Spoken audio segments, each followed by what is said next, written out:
Assalamualaikum warahmatullahi wabarakatuh. Alhamdulillah nahmaduhu wa nasta'inuhu wa nastaghfiruh wa na'udzu billahi min shururi anfusina wa sayyiati a'malina may yahdihillahu fahuwal muhtadi wa man yudlil fala hadiya lahu. Asyhadu an la ilaha illallah wa syarika lahu wa asyhadu anna Muhammadan abduhu wa rasuluh. Allahumma shalli ala sayyidina Muhammad wa ala sayyidina Muhammad. Alhamdulillah, puji dan syukur untuk Allah Subhanahu wa Ta'ala pada kesempatan pagi ini kita bisa berkumpul di majelis ilmu untuk sama-sama mengkaji Allah yang sangat luas. Dan ini adalah kebahagiaan kita, masih Allah berikan kesempatan kita untuk terus menghirup udara di pagi hari ini. Dan kita juga mendekati bulan yang sangat istimewa di bulan Ramadan. Semoga Allah menyampaikan kita ya pada hadir di bulan yang tentunya ditunggu-tunggu oleh kaum muslimin, yaitu bulan Ramadan, dan kita bisa memanfaatkan bulan Ramadan itu dengan ibadah yang terbaik. Salawat dan salam semoga telah tercurah pada Rasul kita Muhammad sallallahu alaihi wasallam beserta keluarganya, para sahabat serta umatnya sampai akhir zaman. Insyaallah kita teruskan untuk sama-sama kali ini baca al-Basmalah. Kita lanjutkan kajian sirah dari sedikit sirah An-Nabawiyah ma'al jazim dari khilafah Rasyidiyah yang ditulis oleh Syekh Muhammad Sayyid Madaluddin. Nafa'ana Allah bi ilmi wa umri syari'atin amin. Semoga Allah melimpahkan karunia pahala para ulama yang menulis kitab khusus kitab ini, dan kita juga bisa mengambil manfaat untuk takluk kita kepada Allah. Allah surga ilman nafi'an wa rizqan thayyiban wa amalan mutaqabbalan. Di pertemuan sebelumnya kita sudah membahas tentang perang Quraisy, yaitu dengan perang Banu Mustalik. Sebetulnya perang ini tidak terlalu istimewa, biasa-biasa aja, tapi akibat dari perang itu adalah munculnya ifki, yaitu tentang bersebarnya berita yang tidak senonoh, yaitu tentang perzinahan, pertuduhan zina kepada Aisyah, yang itu membuat psikologis kaum muslimin pada saat itu selama 1 bulan terkembang ambing, sampai akhirnya Allah menurunkan ayat untuk mensucikan Aisyah, dan akhirnya terbebas dari kejadian ini, dan menjadikan pukulan-pukulan bagi orang-orang munafik yang tidak berhasil untuk menggoreng isu itu, hoax itu. Nah, setelah itu terjadi di tahun kelima, di bulan Sa'ban, yaitu sebelum Ramadan. Dan beberapa bulan setelah itu, ini diuji lagi kaum muslimin, yaitu di bulan Syawal, yaitu setelah Ramadan, di tahun kelima, masih setahun yang sama. Kalau sebelumnya digoncangkan dengan isu tentang perzinahan, nah pada kejadian sekarang di bulan Syawal ini juga ini sama. Ini diberikan tekanan psikologis yang sangat berat, yaitu dengan datangnya pasukan gabungan yang besar sekali, yaitu kurang lebih 10.000. Sedangkan tentara kaum muslimin dikumpulkan semuanya saja hanya 3.000. Jadi hanya kurang sepertiganya. Jadi kalau 1 lawan 3, jadi kalau kaum muslimin bisa membunuh 2 orang, masing-masing dari kaum kafir masih ada 1 orang yang bisa membunuh kaum muslimin. Nah, ini adalah sebuah kondisi yang sangat berbahaya, yang sangat penting, ya. 10.000 menopung hanya 3.000. Sebabnya perang ini kejadiannya adalah ini juga sebetulnya konspirasinya atau yang dibalik dari kejadian perang itu, aspeknya itu ternyata orang Yahudi, yaitu Yahudi Bani Nadir yang datang menghasut ke Quraisy itu bahwa untuk melakukan pembalasan, untuk menghancurkan kaum muslimin di Yathrib atau di Madinah pada saat itu. Dan mereka datang dengan mengiming-imingi akan kita hancurkan, bahkan kemarin sebelumnya di Uhud mereka sudah ada kemenangan, dikatakan oleh mereka. Nah, sekarang hancurkan seperti diselesaikan. Dan kami juga akan mengundang Bani Ghatafan, salah satu bani yang terbesar juga, untuk menghancurkan kaum muslimin. Bahkan mereka untuk meraihnya sampai mengatakan, orang-orang Yahudi ini, kan Yahudi itu diberikan Alkitab, jadi mereka bukan uni sebetulnya, karena punya warisan kita dari Nabi sebelumnya, Nabi Israel, Taurat. Sehingga memandang kepada orang Quraisy itu sebagai paganisme, orang yang menyembah berhala. Jadi dianggapnya umi, ya, tidak punya kitab, tidak mau menyembah berhala, ya, sehingga mereka menganggap rendah. Nah, tapi ketika datang untuk merayu untuk bisa melakukan peperangan, mereka justru merendahkan Nabi Muhammad yang memberantas berhala, yang melihat kembali keyakinan kepada Allah dan Allah kita. Ini di Allah abadikan di surat An-Nisa ayat 52. Alam tara ila alladziina utu nasiban minal kitabi yu'minuna bil-jibti wal taghut wa yaquluna lil ladziina kafaru haula'i ahda minal ladziina amanu sabila ulaika alladziina la'anahumullah wa man yal'anillahu falan tajida lahu nasira. Ya, jadi yang memiliki Alkitab di sebagian di sini mereka justru beriman kepada jibti, ya, setan atau yang selain Allah, dan mereka mengatakan bahwa kepada orang kafir kamu itu lebih mendapatkan petunjuk dibanding dengan Muhammad, dengan orang mukmin. Jadi kan berjilatnya seperti itu, ya, untuk memberikan untuk membesarkan hati orang-orang Quraisy sehingga mereka mau berperang. Padahal kalau sudah buktinya sebelumnya, kalau kita putar sebelumnya, mungkin berapa tahun sebelum kejadian itu mereka menganggapnya orang-orang umi, orang-orang bodoh, orang-orang yang berhala, pemakai pakai, minum khamar dan lain-lain.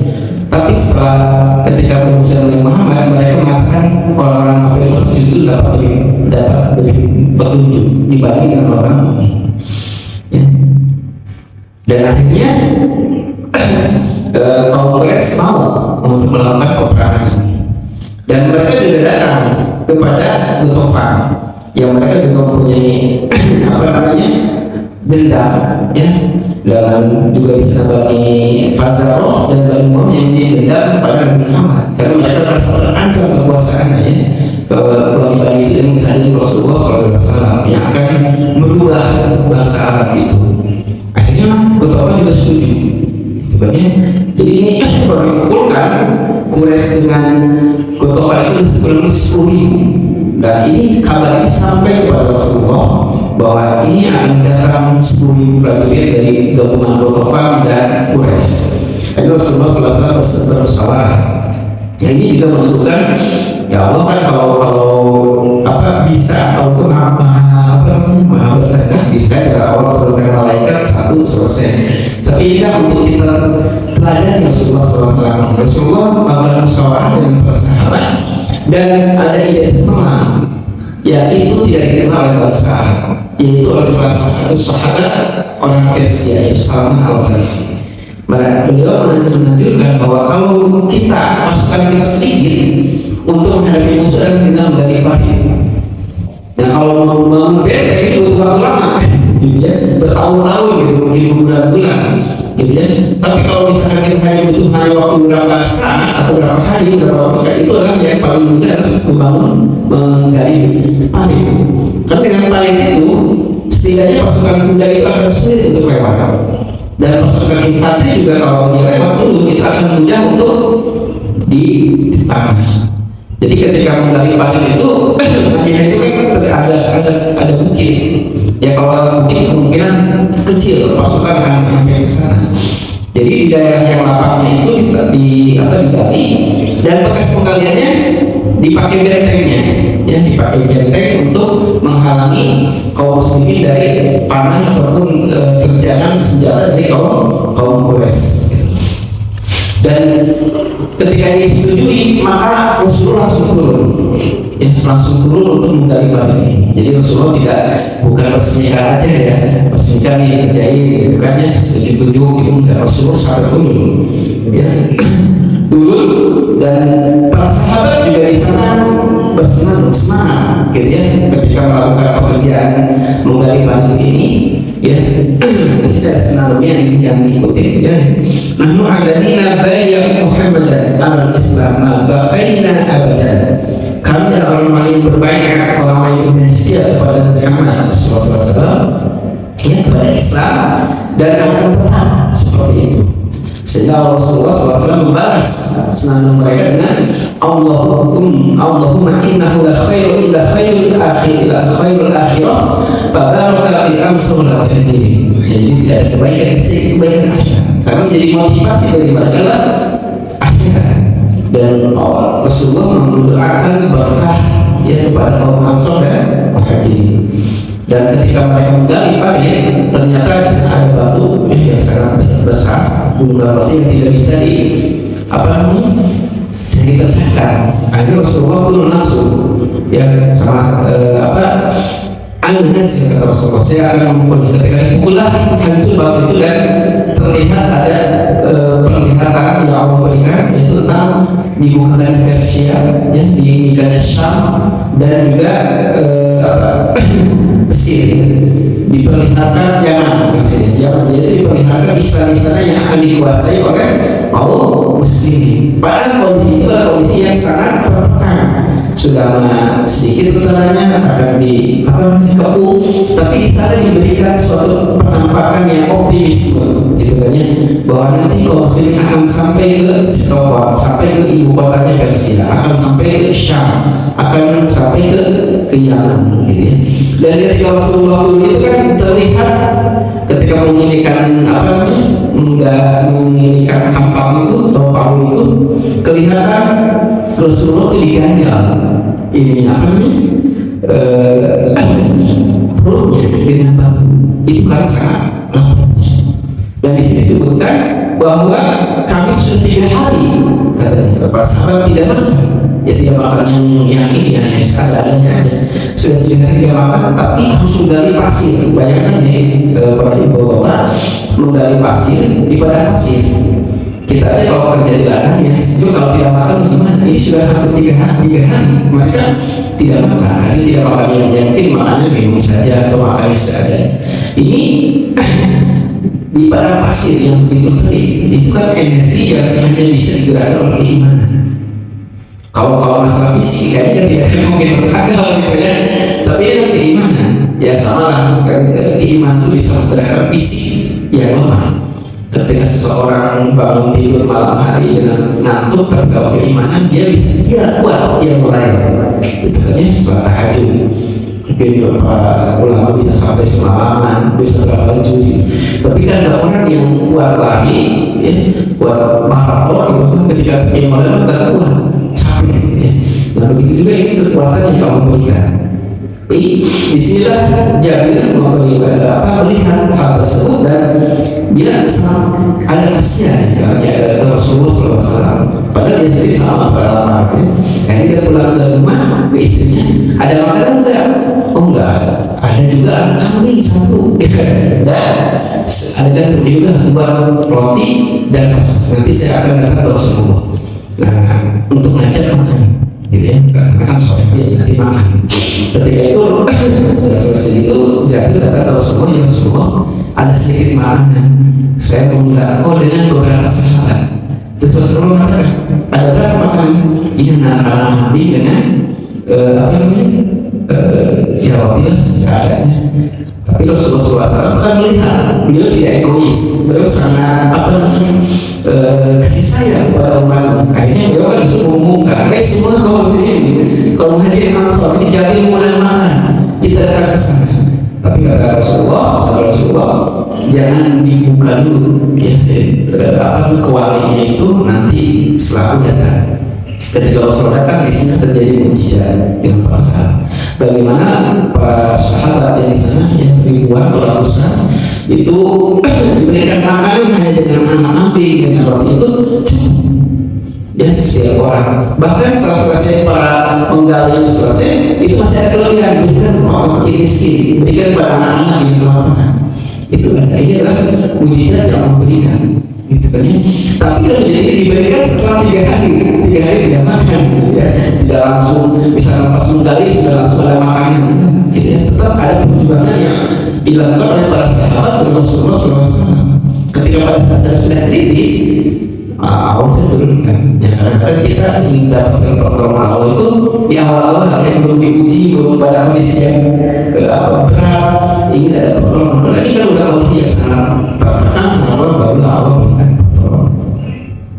Nah, di sini bisa dilihat ketika orang itu menyambut untuk hadir, untuk mau menggali dan pakai yang begitu kerasnya.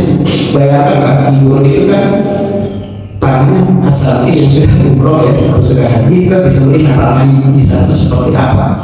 Ya kalau di kita kan masih umur gitu ya tanahnya digali gitu. Tapi kalau di sana kan padang pasir batu banyak gitu kan. Dan menggali di bawah dari matahari ya pasti lemah. Gitu. Tapi ini kekuatan yang kuat mereka melaksanakan itu. Berbagi terbaik dengan orang munafik di sini. Bahkan orang munafik ini kelihatan memperlihatkan yang lulus gitu lemah agar tidak disuruh. Bahkan mereka tidak izin ke rumah yang pulang misalnya. Sedangkan kalau orang ini kalau ada keperluan mereka akan izin kepada Rasulullah suruh izin dulu setelah selesai keperluannya dia datang lagi. Ini juga disisir dalam ayat Al-Quran ya yang tentang bagaimana orang munafik yang tidak mau melaksanakan tugas. Mereka memperlihatkan ketidakmampuannya, bahkan yang menerima nyelesaikan menyelinap dan akhirnya tidak ikut. Gitu kalau ada pekerjaan, tapi ketika ada keuntungan mereka datang paling awal. Tapi kalau ada hal-hal yang berat mereka mundur. Innamal mu'minuna alladziina aamanu billahi wa rasulihi wa idza kanu ma'ahu ala amrin jami'in lam yazhabu hatta yastabinuhu. Innal ladzina yastabinuka ulaika alladzina yu'minuna billahi wa rasulihi fa idza sa'aluka li ba'di sa'ihim fa'adina liman syi'ta minhum wastaghfir lahumullahu innallaha ghafurur rahim. Orang-orang itu kalau tugas kalau ada keperluan dia izin ya, dan Rasulullah mengizinkannya karena dia orang ini dan bahkan minta ampun atas jadi mereka tidak melaksanakan tugas. Tapi kalau orang munafik dia tidak izin, pokoknya dia belas tiba-tiba tidak ada ya kalau sedang ada kerjaan atau kelihatan sakit dan lemah. Nah ternyata ujian ini belum selesai. Jadi petinggi dari Bani Nadir yaitu di Sinwai Uyai bin Akhro An-Nadiri dia datang ke Bani Quraisy Yahudi yang tersisa. Kan 3 pemukiman Yahudi di daerah Yasrib di daerah Madinah itu Bani Nazir, Bani Quraisyah dan Bani Quraisy. Nah dia tersisa Bani Quraisy. Dia datang dia ke Ka'ab bin Asad yaitu pimpinan Bani Quraisy dan lain juga. Di sekarang sudah ada orang Quraisy dan orang Qatafan itu kurang 10.000 dan mereka menghabisi Muhammad dengan pengikutnya. Ya, dan kamu harus bergabung dengan ini. Nah, di sini pada awalnya ya siapa Ka'ab bin Asad itu menolak. Ya, bahkan dia itu masih mengakui bahwa Rasulullah yang jujur, gitu kan. Jitani wallahi bizal kahni wa iham ya huyai padani wa ma'an alaihi fa inni lam ara min Muhammadin illa sidqan wa wafa. Ya, jadi sudah kamu tinggalkan aku, ya, kamu celaka, jangan sampai ngajak-ngajakin. Karena saya melihat Rasulullah itu Muhammad itu Rasulullah Muhammad orang yang jujur dan membagi perjanjian. Karena sudah melakukan perjanjian bagi Quraisy itu. Jadi kalau sudah meninggal dan Muhammad juga adalah orang yang jujur, komitmen, gitu ya. Tapi kalau terus dirayu-rayu, ya akhirnya mereka bagi Quraisy akhirnya bersedia untuk bersekutu. Jadi ini tambah lagi, udah 10.000 itu udah banyak, ditambah lagi dari belakang ini menikah orang Yahudi. Dari di dalam Madinah itu ada orang munafik. Jadi ada setidaknya 3 musuh yang berat ya.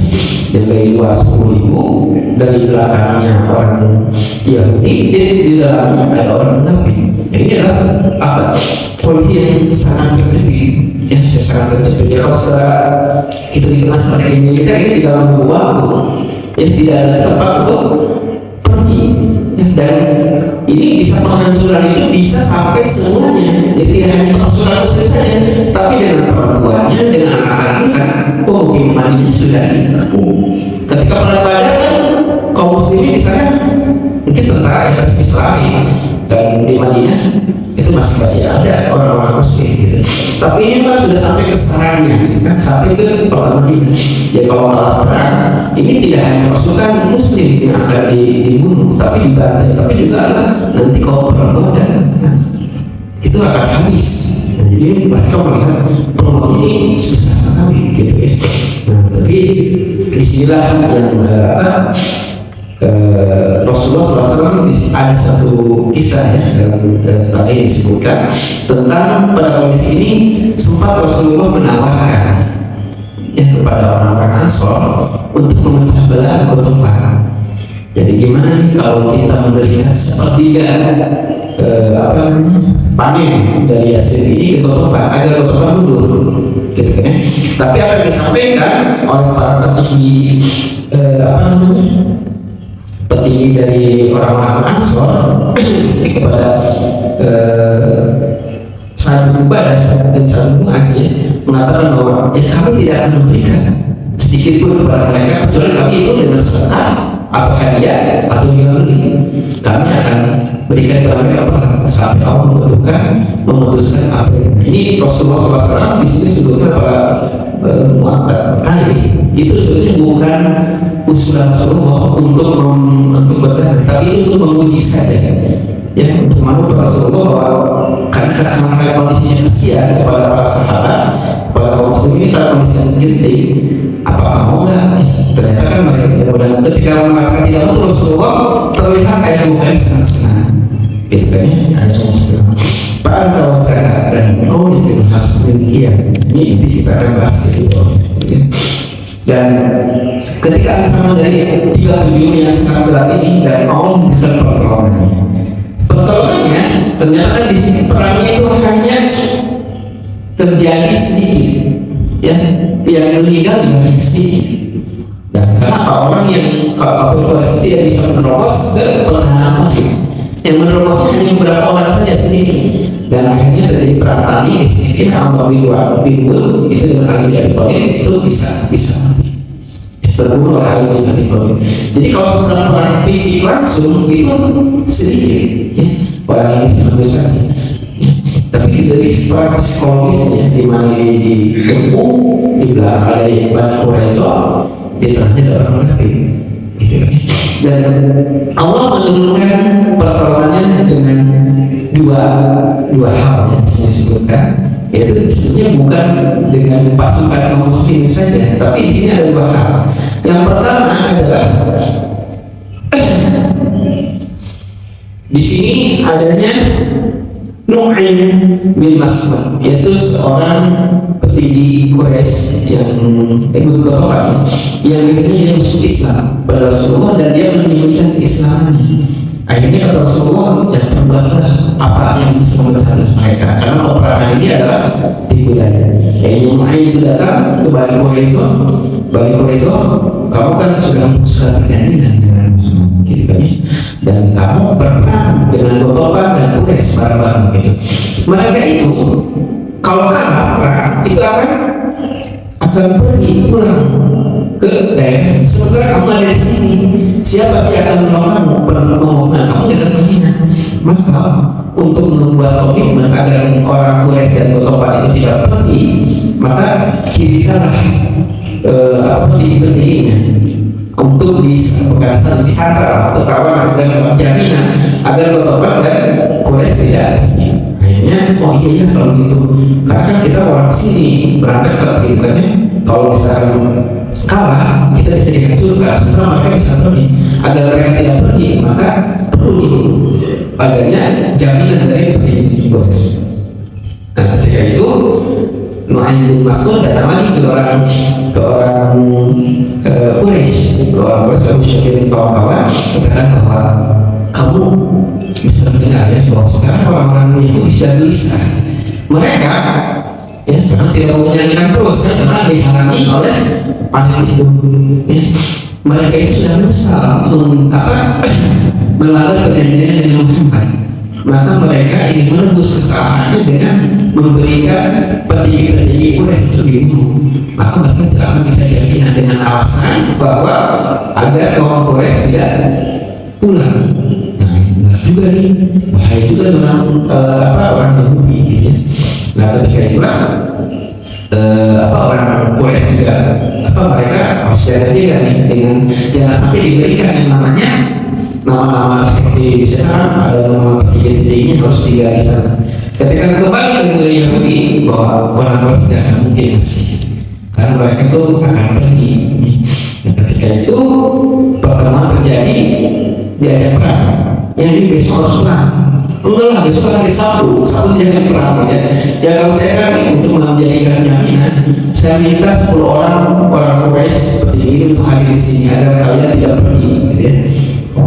Sementara orang sudah dapat berita bahwa ini akan diberikan Muhammad. Saya tidak mau menjaminkan ini, yang penting perang aja. Ya, ini terjadi ketidakpercayaan antara Quraisy dan orang-orang Yahudi. Nah, ini sudah terjadi perpecahan. Jadi mereka sudah tidak lagi yang sebelumnya optimis, sekarang mereka yang namanya sekutu itu sudah merasa saling mengkhianati. Yang kedua, wasilahnya disebutkan Allah mengirimkan angin topan yang dingin.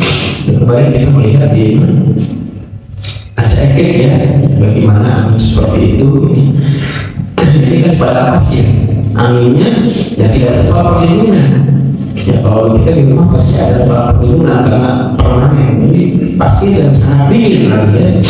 Dan akhirnya angin-angin itu sampai menjatuhkan kuali-kuali karena mereka sudah beberapa hari kayak masak di sana. Ketika ada angin itu ya makan hancur, binatang ternak yang sembunyi pada mati gitu kan. Nah, pada saat itu Rasulullah SAW meminta kepada sahabat untuk melihat apa sih yang terjadi di Quraisy ini. Ini sampai 3 kali tidak ada yang mau, tapi akhirnya ditunjuklah ke Huzaifah. Ya Huzaifah coba lihat itu.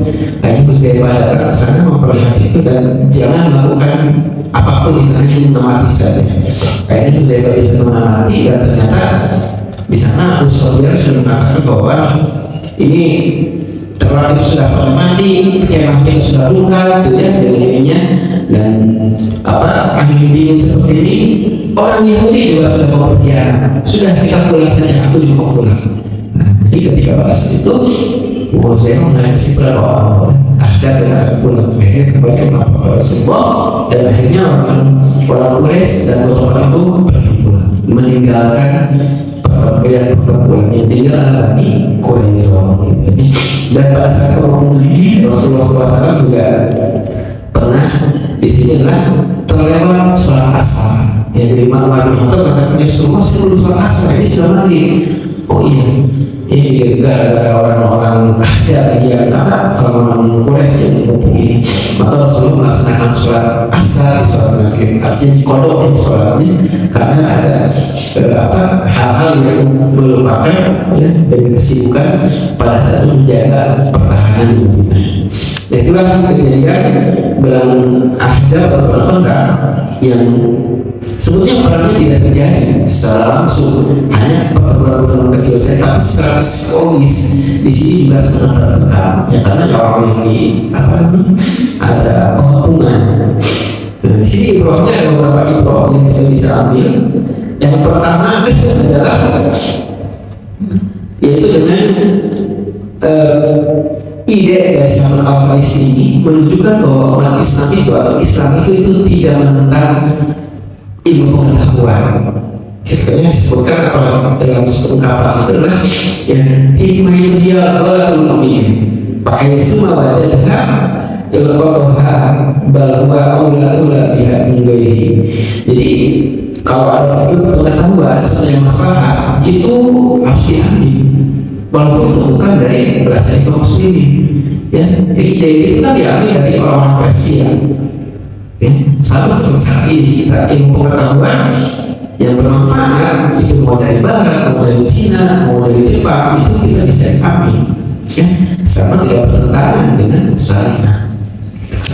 Jadi ini terbuka dan menunjukkan juga kaum muslimin juga menjadikan kemajuan pemikirannya. Kita bisa melihat bagaimana Rasulullah SAW ke depannya juga banyak mengadopsi ilmu pengetahuan dari yang lain. Ketika peperangan sebelumnya nggak ada mencari kita pelempar batu itu di kaum Quraisy nggak ada. Tapi setelah perang bisa mereka sudah bisa mencari gitu kan ya. Dan terus pengetahuan sampai akhirnya yang meniru kaum muslim itu bisa menjadi pemimpin, dan ilmu pengetahuan itu salah satu puncaknya di zaman Bani Abbasiyah. Itu di sana kaum muslim memimpin karena mereka banyak memodifikasi atau menemukan ilmu pengetahuan dalam topik dalam ilmu alam ini, yang ada ilmu kedokteran, ya, ilmu matematika, ilmu astronomi dan lain-lain. Itu bisa dipelajari dan bisa menjadikan leader dan pemimpin dalam ilmu pengetahuan. Yang pertama. Yang kedua adalah adanya ketika pernikahan ini adalah bagaimana adanya musyawarah, kesamaan antara pimpinan dan bawah. Jadi Rasulullah SAW tidak angkat kaki ketika melakukan pengalihan balik. Justru Rasulullah turun langsung. Sampai di sini disebutkan sahabat bahwa Rasulullah kotor ya ini dadanya itu, ya, sampai tidak terlihat karena bagi Rasulullah ada bulunya tidak terlihat karena begitu kotornya ketika menakut jadi kotoran. Jadi turun tidak bukan untuk pencitraan, itu langsung memimpin, ya, sampai sesuatu yang berat, ya, sehingga apa yang dirasakan oleh masyarakat atau umatnya juga sangat dirasakan oleh Rasulullah. Ya, ketika seperti sekarang kita berbicara tentang mahalnya berat, mahalnya ini, ya, kalau para pejabat tidak merasakan, ya susah gitu kan, untuk bisa isar, bisa merasakan apa yang dirasakan oleh masyarakat. Ini Rasulullah terjun langsung, ya, ke bawah, gitu kan, sampai ke tanah dan lain-lain. Dan inilah yang menunjukkan sebagai kepemimpinan Rasulullah yang istilahnya itu betul-betul bisa dicintai oleh para umatnya. Yang ketiga, ini adalah bagaimana Rasulullah SAW sangat kasih sayang kepada umatnya, walaupun beliau sering lapar. Yang ketika ditawari oleh Zaid itu kan bisa aja Rasulullah kan 3 orang 4 orang mengajak sembunyi-sembunyi makan, tapi kan Rasulullah tidak seperti itu. Beliau ingin mengajak semuanya yang pasti bekerja. Ini kan kasih sayang Rasulullah kepada umatnya. Jadi tidak begini. Dan di sini juga memunculkan mukjizat. Mukjizat itu turun kepada Rasulullah SAW pada kondisi yang semua sudah pada kondisi yang diuji dulu. Jadi tidak langsung dapat ini. Sama seperti yang Musa ya.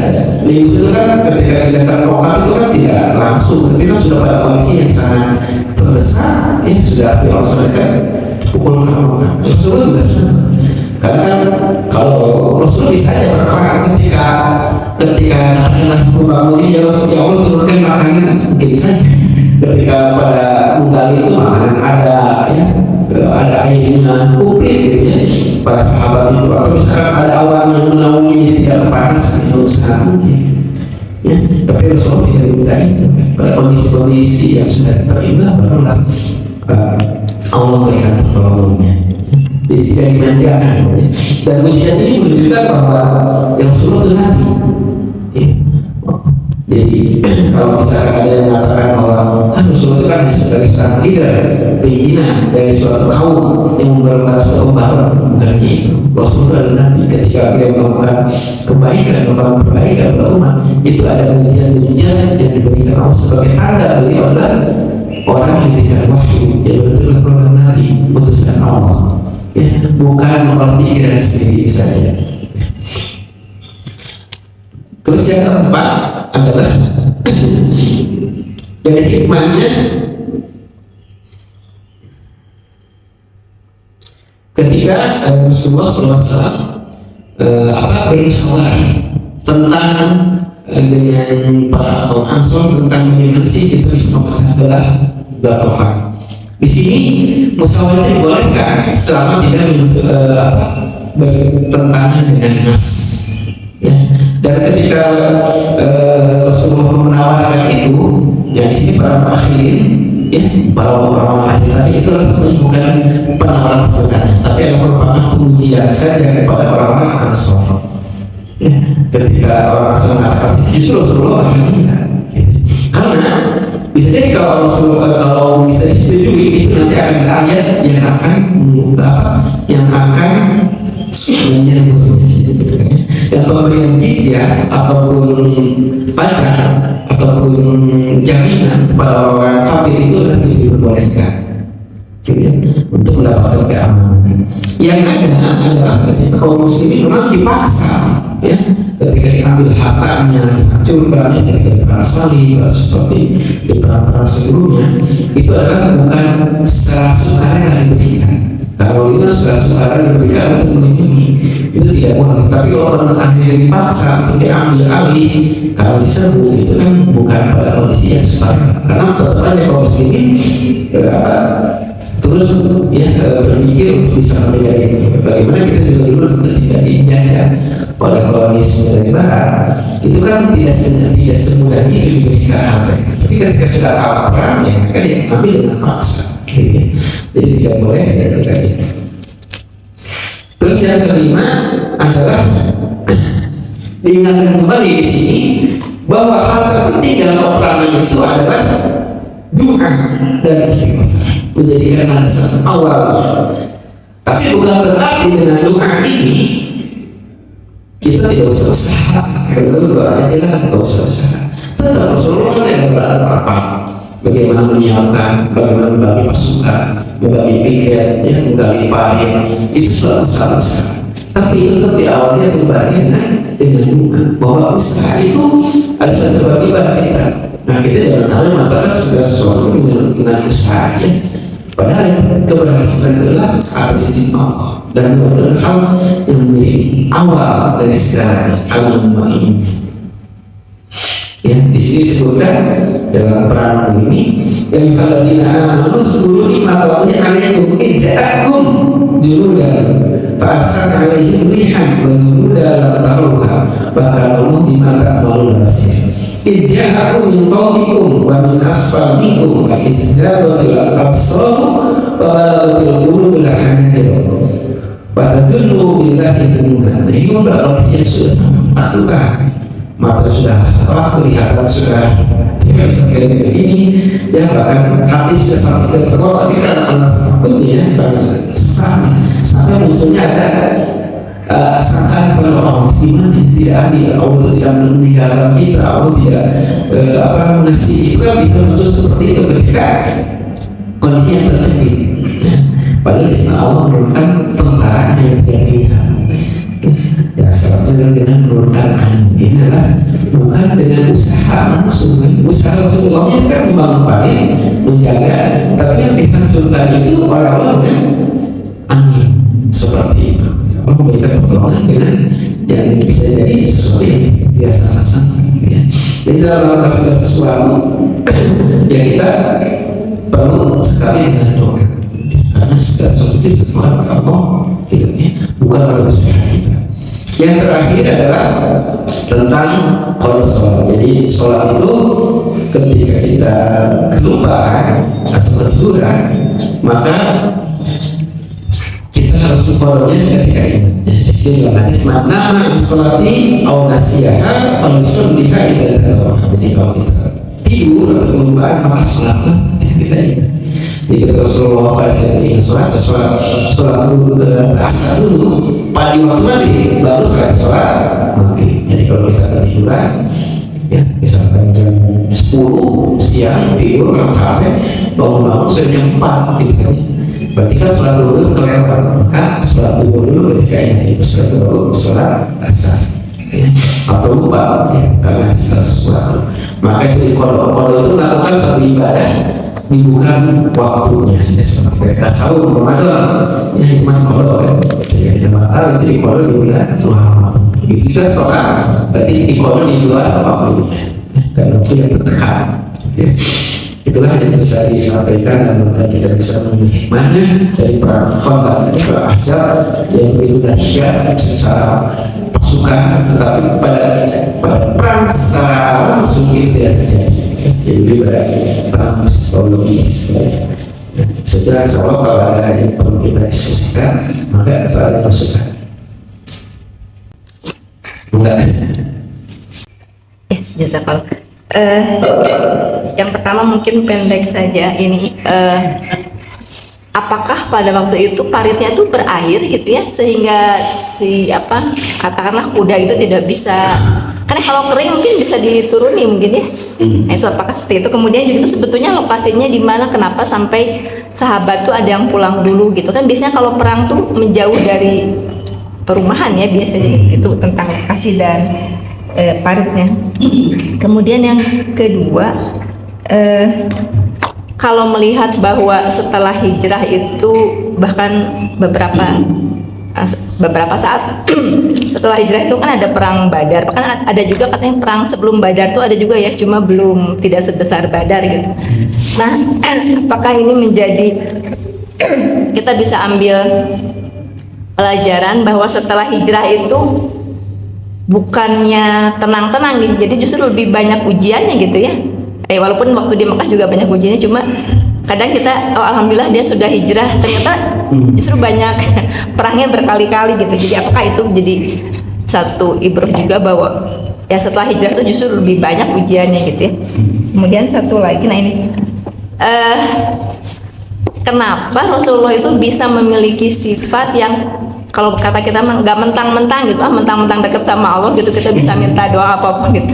Karena kan kita juga bisa, kalau kita mungkin istilah sekarangnya ada istilah orang dalam gitu kan, mentang-mentang gitu. Tapi Rasul tuh kayaknya tahu gitu Allah tuh pasti mengabulkan, tapi dia tuh ya betul-betul seperti manusia biasa gitu ya, tetap ikhtiar gitu. Ini kan tidak mudah gitu ya bagi kita yang merasa punya backingan gitu kan. Jadi ikhtiarnya mungkin jadi tidak optimal gitu karena merasa tenanglah ada ini gitu. Nah itu bagaimana? Apa mungkin yang bisa membuat kita memiliki sikap seperti Rasulullah? Maksudnya jazakallahu khairan. Ya, jadi kalau kita lihat bisa di ini ya, di contohnya di film Umar itu banyak kan seperti itu. Jadi parit itu digali di di padang pasir, jadi tidak ada air. Hanya kalau si kuda itu tidak bisa loncat, mungkin berapa meter ya, itu sekitar 4 meter 5 meter dan dalam gitu ya. Jadi kalau bisa itu harus pakai pakai jembatan ya. Jadi paling banyak sekitar 4 meter 5 meter dan dalamnya juga 2 meter 3 meter. Dan si gundukan hasil penggaliannya ditaruh di arah Madinah sehingga jadi benteng. Ini lebih sulit lagi. Jadi si kuda tidak bisa loncat. Nah kan sementara kalau ujung tombak dari peperangan itu salah satunya kan dengan kapaleri itu kan sekarang yang kemarin sebelum jadi perang Uhud yang menjadikan perang kemenangan itu adalah kapalerinya Khalid bin Walid. Dan ini kan akan diulangi lagi oleh mereka. Kapalerinya itu kan pasukan berkuda, karena pasukan berkuda itu susah, kita di bawah melawan oleh naik kuda. Sama ya kalau jangankan mungkin kekaprak kudanya sudah kecengkang gitu kan ya. Dan ini kemenangan kalau muslim dalam pasukan kapal itu kan bisa ditutupi dengan ini sehingga kapal lain tidak bisa masuk. Jalannya empatnya juga mereka akan lebih mudah kalau masuk ke sana akan menang. Setiap orang yang lolos langsung dipanah. Dan di sini juga terjadi perang mana? Salah satunya di sini disebutkan ada yang meninggal itu kan Sa'ad bin Mu'adz ya, dari sahabat itu yang dari kaum Khazraj ya.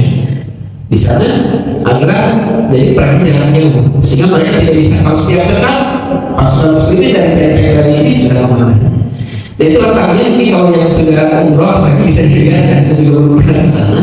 Tapi itu letaknya itu kan berapa kilo dari pemukiman si benteng itu.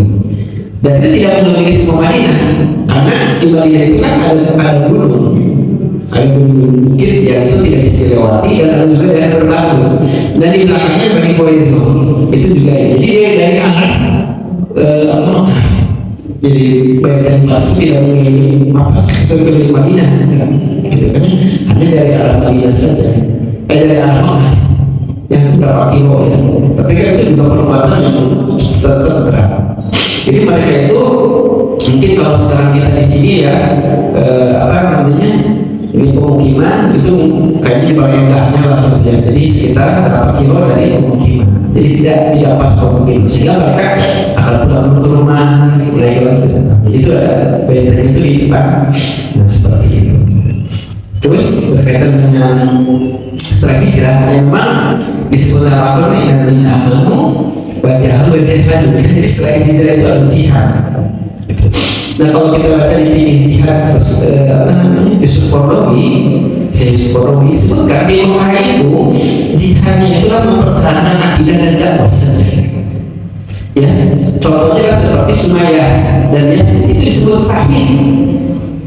Ya, tapi dia tidak pernah. Tapi sekali pertama, karena dia mempertahankan akidah. Kan jihadnya itu mempertahankan akidahnya tentang bagaimana dia mempertahankan keesaan Allah, kan? Dan dakwah jihadnya, dakwah secara lisan, bagaimana Rasulullah itu bukit sofa, itu adalah jihad. Ya, Umar bin Khattab mendatangi para orang haji, itu jihad. Ya. Tapi ketika sudah hijrah ke Mekah, jihad di sana itu ditambah dengan adanya juga ghazwah atau perang. Ya, yang dibuatkan yang konteks kisahnya ada dari Babylon. Jadi berperang di jalan Allah kepada orang-orang yang memeranginya. Jadi sebetulnya kan yang memerangi. Jadi bukan ekspansi asalnya orang Islam sebetulnya kan ketika Islamnya itu diganggu, ya Islamnya itu dakwahnya dihalangi, maka baru peperangan. Kalau tidak diganggu ya itu tidak ada. Seperti yang Romawi ketika perang Mekah itu kan para pendakwah dibunuh gitu kan. Kemarin Quraisy ya terus juga para pendakwah yang dihalang-halangi. Jadi ketika sudah sampai itu kan ada perang Ghazwah, ya perang jihadnya dalam bentuk peperangan fisik nambah gitu kan ya, tidak hanya ini. Itu adalah bukan berarti setelah hijrah itu beres gitu ya.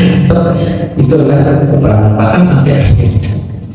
Itu terus yang terakhir memang inilah sifat yang harus kita teladani, karena seperti para ulama kita melihat jalankan Rasulullah SAW, para ulama saja yang orang-orang yang soleh banyak ibadahnya yang doa sangat terkabul, mereka kan tidak mendoakan hal-hal yang ini, yang doa yang paling ini kan biasanya apa? Memintakan ampun untuk mendapatkan apa tempat ya, tidak akan macam-macam seperti itu. Kan dia bisa aja kalau dapat harta banyak, dapat mobil gitu kan, atau dapat ini enggak, coba harus wesir farmi gitu kan, wesirnya doanya sih dikabul, itu kan doanya kenapa? Keselamatan dia, keluarganya. Kan para sahabat juga kalau ditanya apa sih yang aku minta, sama ingin bertetangga dengan engkau gitu kan, doa supaya yang memintakan doa yang materi itu kan salah satunya sahabat. Justru ya akhirnya terjadi. Ya Rasulullah mintakan doa anak saya untuk gak bisa kaya gitu. Tapi kan akhirnya kamu jangan bisa kuat. Tapi pada saat-saatnya kan kalau tidak kuat mintakan untuk mendapatkan ampunan, mintakan untuk dapat surga seperti itu. Itu kan contohnya bahasa. Terus juga tidak tadi kan minta doa misalnya kan baca Jibril datang hancurkan itu habis gitu kan, tidak ada jihad gitu kan, tidak ada perjuangan gitu kan. Makanan bisa aja Rasulullah kan turunkan makanan ketika perangnya keluar air aja kan, itu kan tidak serta ketika panas udahlah keluarin air dari jari Rasulullah beres. Tapi ada ini adalah yang hikmahnya yang kita kan itu adalah Allah, tujuannya Allah yang tetapkan, dan hikmahnya bagi kita bisa meneladaninya. Dan bahkan kita juga mungkin merasakan pada kondisi-kondisi ketika ada masalah itu, kalau sudah pada kondisi terendah barulah ada solusi dari Allah. Kita kan kadang pernah merasakan itu gitu ya, dalam kehidupan, dalam masalah materi, dalam masalah ujian, dalam masalah apapun. Pada kondisi rendah ketika kita berdoa Allah berikan gitu kan, bukan di awal gitu kan. Seperti itu yang menjadikan ini, dan ini juga kita sama ya, semakin ini juga kita tidak berdoa untuk yang ini, karena kan ada yang ketika Imam Syafi'i katakan ini ya bolehkah kita berdoakan untuk tidak mendapatkan ujian gitu ya, bala, kata Imam Syafi'i, bala itu sebagai syarat dari kemenangan gitu kan. Jadi kalau misalnya kita mendoakan tidak mendapatkan bala, tidak akan mendapatkan kemenangan gitu kan. Jadi kalau ada ujian itu baru akan dapat kemenangan. Itu Allah ya. Cakap gitu. Sudah jam 6, mudah-mudahan sekali lagi kita bisa mengambil manfaatnya dari kisah ini dalam kehidupan sehari-hari, dan kita bisa kenali Rasulullah SAW dengan segala perilakunya yang inilah contoh yang paling istimewa ya, yang paling sempurna, dan kita menjadi evaluasi dari kita banyak sekali kekurangan-kekurangan dari diri kita dan menjadi perbaikan-perbaikan untuk langkah kaki kita ke depan. Dari hikmah sejarah ini, pastilah dalam konsep kecilnya atau dalam miniaturnya ada dalam diri kita, dalam kehidupan kita. Dengan doa alhamdulillahirabbil alamin hamdan syakirin hamdan hamdan katsiran majidan ya rabbana lakal hamdu wa lakal syukru kama yanbaghi Allahumma salli salamatan fid din wa afiyatan fil jasad wa ziyadatan fil ilmi wa barakatan fil rizqi wa tawbatan qabla al-maut wa rahmatan inda al-maut wa maghfiratan ba'da al-maut. Allahumma hawwin 'alaina as-sakaratil maut wa najatan minan nar wa a'idna Allahumma habna azwajina wa zurriyyatina qurrata a'yun waj'alna imama. Allahumma ighfir lana dzunubana wa liwalidayna wa limasakhina wa limu'allimina wa liman lahu haqqun 'alaina wa sallallahu alaihi wasallam. Allahumma inna barasatu ilayna wa tumassal al-asfar. Rabbana atina fid dunya hasanah wa fil akhirati hasanah wa qina adzabannar. Wassallallahu alaihi wa sallam. Alhamdulillahi rabbil alamin. Dengan hamdalah dan alhamdulillah. Subhanallah. Terima kasih kepadanya. Assalamualaikum warahmatullahi wabarakatuh.